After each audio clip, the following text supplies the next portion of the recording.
প্রিয় দর্শক আসসালামু আলাইকুম। সহিহ তিরমিজির পঞ্চম খণ্ড হাদিস নাম্বার 3060 বাংলা অনুবাদ। ইবনে আব্বাস রাদিয়াল্লাহু তাআলা আনহু হতে বর্ণিত, তিনি বলেন, বানু হাশেমের এক লোক তামিমদারি রাদিয়াল্লাহু তাআলা আনহু ও আদি ইবনে বাদ্দারের সাথে সফরে বের হন। বনু ও হামের লোকটি এমন এক এলাকায় মারা গেল যেখানে কোনো মুসলমান ছিল না। ওই দুই ব্যক্তি তার পরিত্যক্ত সম্পদ নিয়ে তার পরিজনের নিকট ফিরে এলে তারা তার মধ্যে স্বর্ণখচিত রূপার ও পান পাত্রটি খুঁজে পেল না।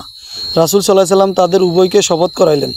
তারা ওয়ারিশেরা পরে ও মক্কায় ওই পান পাত্রটি দেখতে পায়।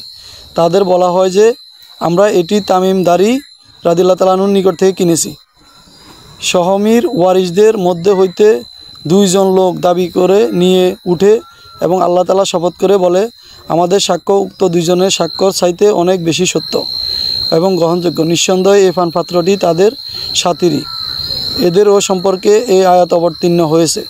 অনুবাদ: হে মুমিনগণ, তোমাদের কারো কখনো মৃত্যু উপস্থিত হয়, তখন তোমরা ওসিয়ত করার সময় তোমাদের মধ্যে হইতে দুইজন ন্যায়পরায়ণ লোককে সাক্ষী রাখবে।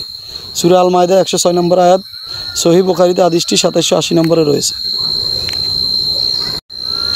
প্রিয় দর্শক আসসালামু আলাইকুম। সহিহ তিরমিজির পঞ্চম খণ্ড হাদিস নাম্বার 3057 বাংলা অনুবাদ।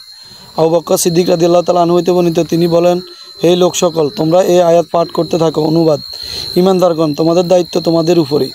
তোমরা যদি ও সৎ পথে পরিচালিত হও, তবে যে পথ ভ্রষ্ট হয়েছে সে তোমাদের কোনো ক্ষতি করতে পারবে না।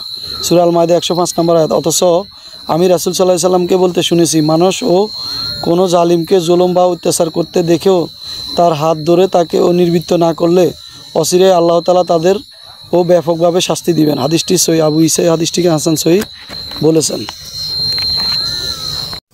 প্রিয় দর্শক আসসালামু আলাইকুম। সহিহ তিরমিজির পঞ্চম খণ্ড হাদিস নাম্বার 3056 বাংলা অনুবাদ।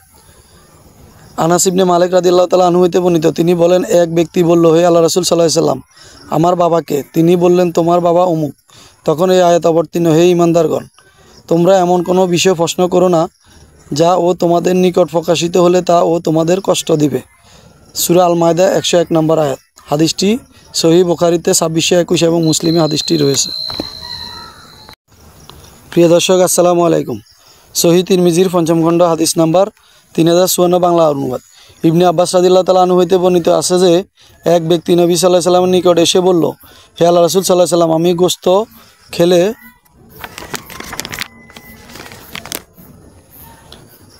স্ত্রী সহবাসের জন্য অস্থির হয়ে পড়ি এবং যৌন আবেগে আমাকে ব্যাকুল ও করে তোলে, তাই আমি নিজের জন্য গোশত খাওয়া হারাম করে নিয়েছি।